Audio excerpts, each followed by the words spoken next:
Hello students. आज हम लोग कोऑर्डिनेशन कंपाउंड का सेकंड लेक्चर शुरू करने जा रहे हैं। इससे पहले फर्स्ट लेक्चर में हम लोग ने एडिशन कंपाउंड और डबल सॉल्ट्स के बारे में डिस्कस किया था। फिर हम लोग कॉम्प्लेक्स कंपाउंड पर डिस्कस करना शुरू कर चुके थे। कॉम्प्लेक्स कंपाउंड के बारे में हम लोग ने पिछले क्लास में कुछ बातें डिस्कस की थी। आगे हम उसी को कंटिन्यू करते हैं कि कॉम्प्लेक्स कंपाउंड क्या था। तो सबसे पहले कॉम्प्लेक्स कंपाउंड पर हम लोग आते हैं।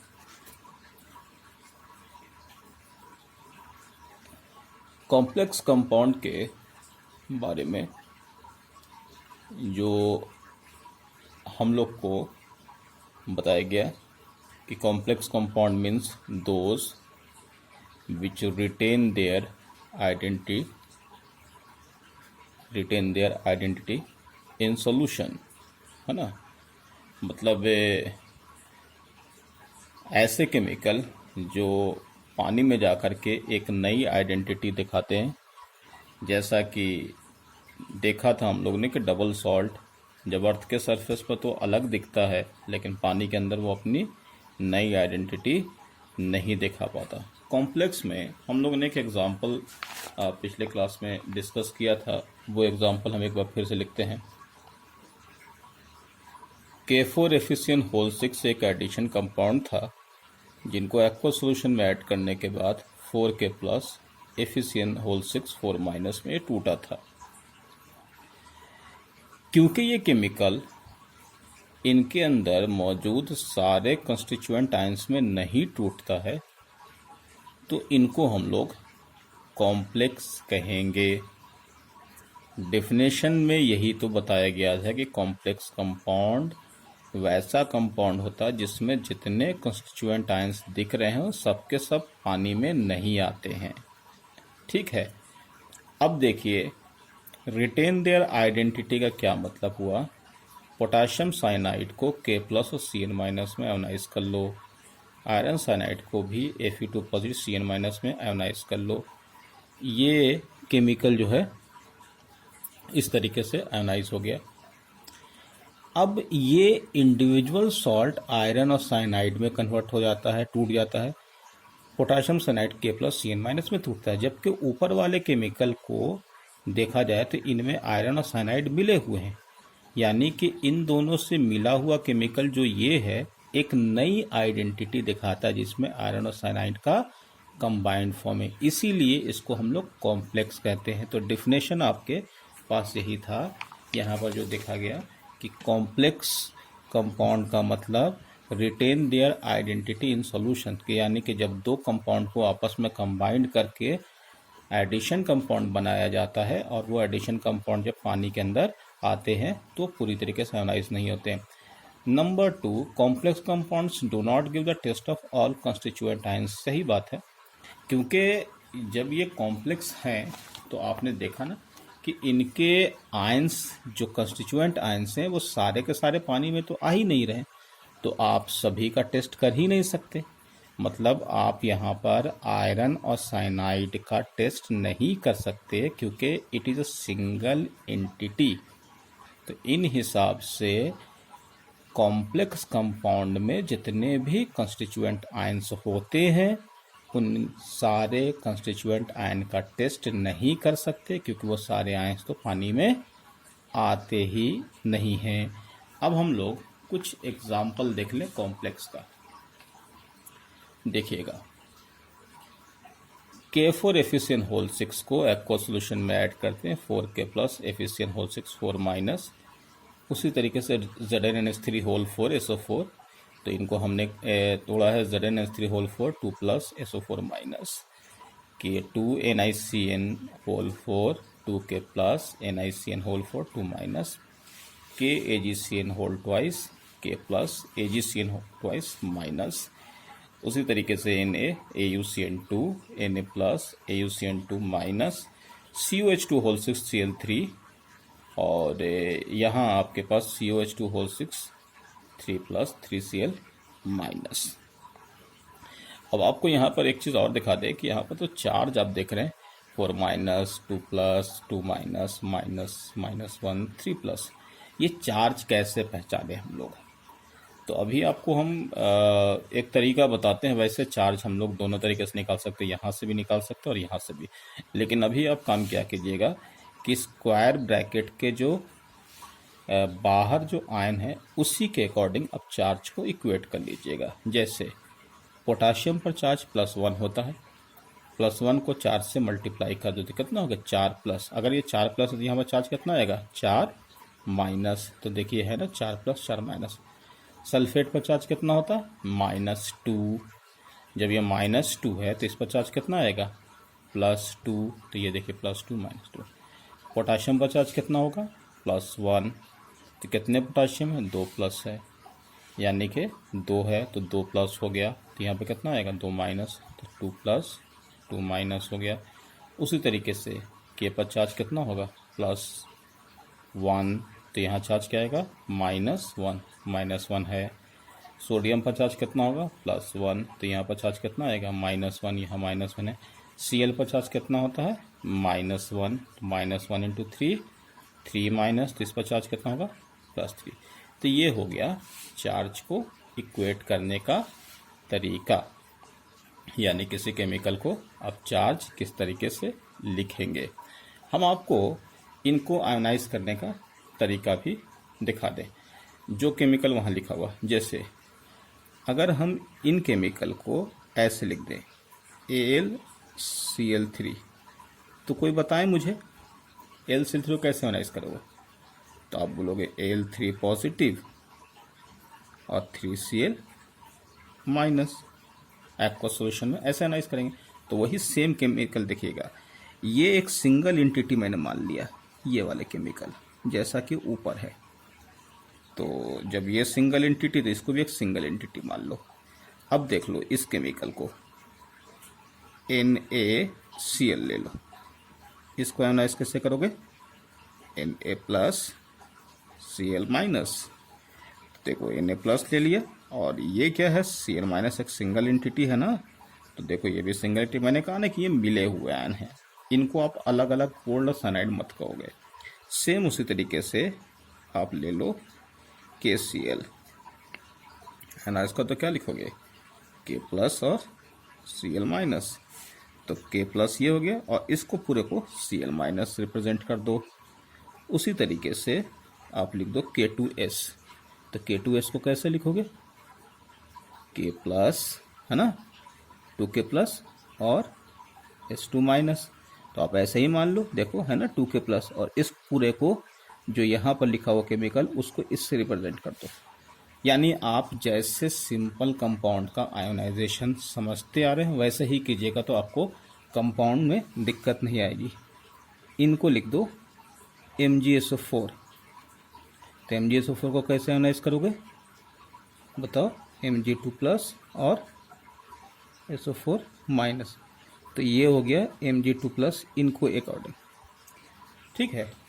उसी तरीके से मैंने जैसे पहले भी कहा K4 यहाँ पर A ले लो। तो इसको हमने एनालाइज कैसे किया था, पोटाशियम पर चार्ज +1 है, 1 हो गया, क्रॉस मल्टीप्लिकेशन कर लिया तो यहाँ पर ये वाला चार्ज यहाँ आ गया A4 माइनस, ये 1 को आगे कर लो। इसमें भी क्रॉस मल्टीप्लिकेशन ही करते, तो ये हो गया आपके पास रिप्रेजेंटेशन किसी केमिकल का। अब यहाँ तक तो क्लियर है। यहाँ के बाद हम आपसे एक और चीज़ डिस्कस करना चाह रहे थे कि आप अगर यहाँ देखें, ये कॉम्प्लेक्स आपके पास आयन है, कॉम्प्लेक्स कैटायन, जैसे ये कॉम्प्लेक्स, यहाँ पर भी एक कॉम्प्लेक्स एनायन है, ये वाला भी कॉम्प्लेक्स एनायन है, ये भी क्या है कॉम्प्लेक्स एनायन है, ये क्या है कॉम्प्लेक्स कैटायन है, ये क्या है कॉम्प्लेक्स एनायन। क्या कॉमन चीज़ देख रहे हैं इनमें, इन सभी में क्या कॉमन चीज़ है? तीन चीज आपको दिख रहा है, एक मेटल दिख रहा है, एक केमिकल दिख रहा है, एक नंबर दिख रहा है। एक मेटल है, एक केमिकल, एक नंबर है। Metal chemical number, metal chemical number, metal chemical number, metal chemical number, ये है आपके पास। तो एक्चुअल में ये है क्या, हम आपको बता दें कि यहाँ पर जो केमिकल है ये मेटल है, और उसके पास वाले जो केमिकल होते हैं जो ब्रैकेट के अंदर, वो इलेक्ट्रॉन रिच होते हैं। इलेक्ट्रॉन रिच को हम लोग ने जैसे जीओसी में कहा है, इलेक्ट्रॉन रिच यानी वैसे केमिकल जिनका ऑक्टेट पूरा हो और उनके पास लोन पेयर होगा, तो उसको हम लोग इलेक्ट्रॉन रिच कहेंगे, ठीक है। और हेवी मेटल को हम लोग इलेक्ट्रॉन डेफिशिएंट, जिसको हम लोग लुईस एसिड कहते हैं, ठीक है। तो ये इलेक्ट्रॉन रिच यानी लुईस बेस, और ये क्या हो गया, लुईस एसिड। यहाँ पर भी Lewis base Lewis acid, Lewis base Lewis acid, Lewis base Lewis acid, Lewis base Lewis acid, Lewis base Lewis acid. ये तो समझ में आ गया है, लुईस बेस लुईस एसिड है। तो लुईस बेस लुईस एसिड को, जैसे एक एग्जांपल आपने बॉन्डिंग में पढ़ा था, हम आपको दिखा दें। ये देखिए अमोनिया हो गया NH3, ये complete octet 2 4 6 8 with lone pair, ये हो गया लुईस बेस, ठीक है। और दूसरा केमिकल बोरॉन ट्राइफ्लोराइड हम लोग ने पढ़ा था, बड़ा कॉमन एग्जांपल है, 2 4 6, तो ये इलेक्ट्रॉन डेफिशिएंट है, इसको क्या कहता, लुईस एसिड।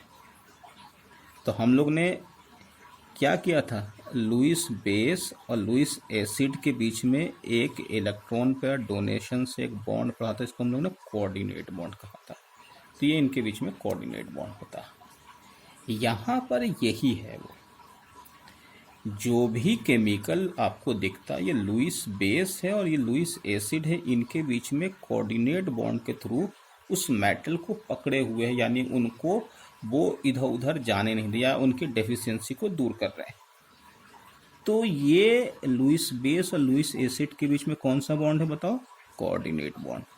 कितने कोऑर्डिनेट बॉन्ड है, तो ये वो नंबर होता है जो आगे इसी कोऑर्डिनेशन में हम लोग कोऑर्डिनेशन नंबर कहते हैं। जैसे कोऑर्डिनेशन नंबर है ना, कोऑर्डिनेशन कंपाउंड, वो इसी नाम से इस चैप्टर का नाम रखा गया।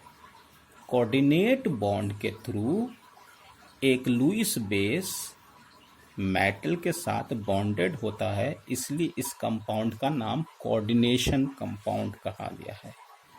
जो कोऑर्डिनेट बॉन्ड यानी जो मेटल लुईस बेस के साथ जितने कोऑर्डिनेट बॉन्ड बनाएगा वो यहाँ पर रहेगा। तो यहाँ पर लुईस बेस आपके पास H2O, Lewis acid cobalt coordinate bond 6, Lewis acid यहाँ पर AU, साइनाइड आपको लुईस बेस कोऑर्डिनेशन नंबर 2, यानी कि यहाँ पे सिल्वर हो गया Lewis acid, Lewis base cyanide coordination number 2, Lewis acid ये हो गया निकल साइनाइड आपके पास लुईस बेस हो जाएगा coordination number 4, Lewis acid zinc हो जाएगा Lewis base ammonia coordination number 4 हो जाएगा, लुईस एसिड Fe और लुईस बेस साइनाइड अब कोऑर्डिनेशन नंबर कितना हो जाएगा 6 हो जाएगा।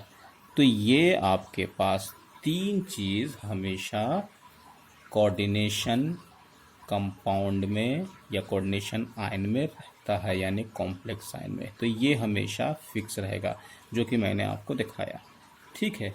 अब एक एग्जाम्पल से आपको हम और समझाते हैं, जो कि यहाँ आपको एग्जाम्पल लेकर के चलते हैं। जैसे आप इसको देखिएगा, ये एग्जाम्पल हम यहाँ लेते हैं, ये ले लेते हैं Ni NH3 होल 4 2+ एक आयन है, ठीक है। अब यहाँ पर आपको मालूम है कि लुईस एसिड ये है लुईस बेस ये है और कोऑर्डिनेशन नंबर कितना 4 है। अब हम आपको इस चार्ज के ऊपर भी डिस्कस कर लें, क्योंकि आपको चार्ज की थोड़ी सी ज़रूरत पड़ेगी। देखिए ये एक्चुअल में ये चार्ज जो होता है ना, इनका नेट होता है, यानी कि जितना प्लस और माइनस जो इक्वेट करके जो भी बचेगा वो ब्रैकेट के ऊपर लिख दो। जैसे हम एग्जांपल दिखाते हैं, जैसे एम कोई केमिकल है और यहाँ पर एल कोई केमिकल है, ठीक है। यहाँ पर हो गया +4, यहाँ -2। अब ऐसे लिखा हुआ, यहाँ एम ले लो, मान लेते हैं +3, और यहाँ पर डी ले लो -2,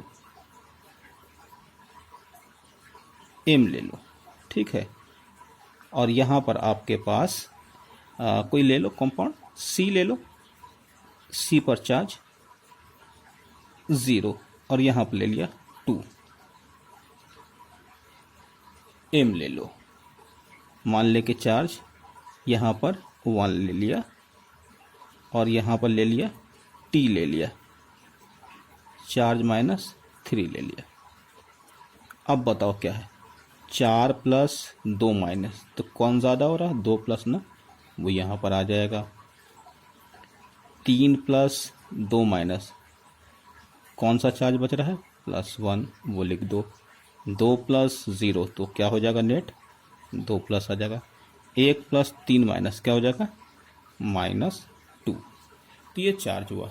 उसी तरीके से NiNH3 में जैसा कि मालूम है कि अमोनिया जो केमिकल है उस पर चार्ज क्या होता है, 0 है। तो उस केस में अगर हम यहाँ पर देखें NiNH3 होल 4 2+ में, तो इस पर चार्ज तो 0 है, तो 4 × 0 0 ही रह गया। तो यहाँ पर लेकिन 2 है, तो ये चार्ज किसका हो गया, 2 हो गया। ये ऐसे दिखाते हैं हम लोग नेट चार्ज, जैसे ना ये देखा है आपको। तो अब क्या हुआ कि ये Ni2 पॉजिटिव, ये हुआ क्या होगा कि अमोनिया के सॉल्यूशन में बहुत सारा ये केमिकल अमोनिया के सॉल्यूशन में आता है। क्योंकि ये पॉजिटिव है तो डेफिशिएंट है और ये रिच है, तो वो क्या करता है, उसके साथ बॉन्डेड होता है, जिसको हम लोग कोऑर्डिनेट बॉन्ड के फॉर्म में कहते हैं। तो इनको लिखने का क्या तरीका है, जैसे मैंने कहा ना कि ये लुईस बेस है, ये लुईस एसिड है, ये कोऑर्डिनेट बॉन्ड। तो इनको ऐसे समझ लो, Ni2 पॉजिटिव, ये हो गया अमोनिया, लोन पेयर है ना, तो ये इस तरीके से इसको प्रोवाइड कर देगा। दूसरा यहाँ, तीसरा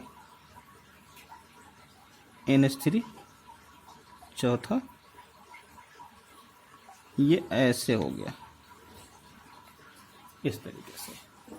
तो अब बताओ यहाँ पर Ni2 पॉजिटिव, ये अमोनिया, और उसके बाद इस तरीके का डोनेशन, तो हो गया ना।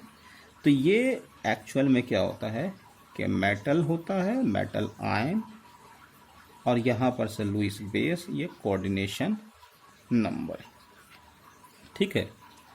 तो हर जगह पर आप ध्यान दीजिएगा कि यहाँ पर जो आपके पास जो रिप्रेजेंटेशन है उनको हम लोग कैसे देखते हैं, तो वो आपके पास इस तरीके से आ जाएगा। तो आप यहाँ पर देख सकते हो कि जितने भी कॉम्प्लेक्स आयन होंगे उन कॉम्प्लेक्स आयन में ये जो है कोऑर्डिनेट बॉन्ड के थ्रू ये वाले मेटल को वो चारों तरफ से घेरा हुआ होता है, इसलिए इसको हम लोग सेंट्रल मेटल आयन भी कहते हैं। यानी it is central metal ion, जिसको लुईस एसिड कह रहे हो, और ये लुईस बेस है। और कितने कोऑर्डिनेट बॉन्ड है, तो 4 है। तो ये देखो central metal ion, Lewis base, और ये कोऑर्डिनेशन नंबर 4। तो यहाँ पर फिर से आप देख लो, इसके बाद फिर हम मेटल आयन के इस पर आ जाएंगे। जैसे central metal ion, Lewis base, यानी इसको लुईस एसिड लिखो, कोई दिक्कत नहीं, Lewis acid, Lewis base, coordination number 6, ठीक है। अब आपको 3 चीजें समझ में आ गई। तो अब हम लोग नेक्स्ट पार्ट पर आते हैं, रिप्रेजेंटेशन ऑफ कॉम्प्लेक्स आयन, जो कि हम लोग इस वाले फॉर्म पर देखते हैं। रिप्रेजेंटेशन ऑफ कॉम्प्लेक्स आयन, जो कि हम लोग के पास है MlX N+आयन। मैंने कहा था ना ये क्या है, M क्या, सेंट्रल मेटल आयन, यानी इसको शॉर्ट में CMI कहते हैं, और इसी को हम लोग क्या कहेंगे, लुईस एसिड। ठीक है। L हो गया लुईस बेस, हाँ ना, ये लुईस बेस जिसको लीगेंड भी कहते हैं। अच्छा, लीगेंड पर हम लोग बात आगे करेंगे, लीगेंड हम लोग का नेक्स्ट टॉपिक यही है। एक्चुअल में जितने भी इलेक्ट्रॉन रिच स्पीशीज केमिस्ट्री में होते हैं उनको हम लोग कोऑर्डिनेशन कंपाउंड में लीगेंड कहते हैं। वैसे लुईस बेस भी बोलना कोई दिक्कत नहीं, बोल सकते हो, लेकिन यहाँ पर एक नया नाम है। हर वो लुईस बेस जो इलेक्ट्रॉन रिच हो उसको क्या कहेंगे, लीगेंड कहेंगे। इस पर हम लोग बात डिटेल में करने वाले हैं। और यह नंबर ऑफ कोऑर्डिनेट बॉन्ड या कोऑर्डिनेशन नंबर, जैसे इस एग्जांपल में NiNH3 होल फॉर 2 पॉजिटिव, तो हम लोग ने यहाँ पर देखा ना कि कैसे हम लोग कहेंगे। तो निकेल को हम लोग क्या कहा, सेंट्रल मेटल आयन। अच्छा, इसका चार्ज कैसे आया अभी हम लोग ने देखा था ना, +2 आया था। अमोनिया यहाँ पर लीगेंड हो जाएगा, यानी Lewis base, coordination number 4। COH2O whole 6, इस केमिकल को देखो, COH2O होल 6, यहाँ क्या लिखा हुआ है, 3+।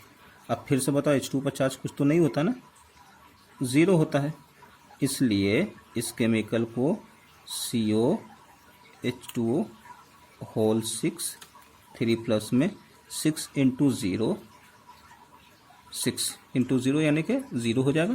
तो यहाँ पर लेकिन 3+ तो वो किसका होगा, इसका होगा। तो वही चीज़ यहाँ लिखा हुआ, CMI यानी central metal ion, cobalt 3+, ligand यहाँ पर H2O है, पानी, कोऑर्डिनेशन नंबर 6 है।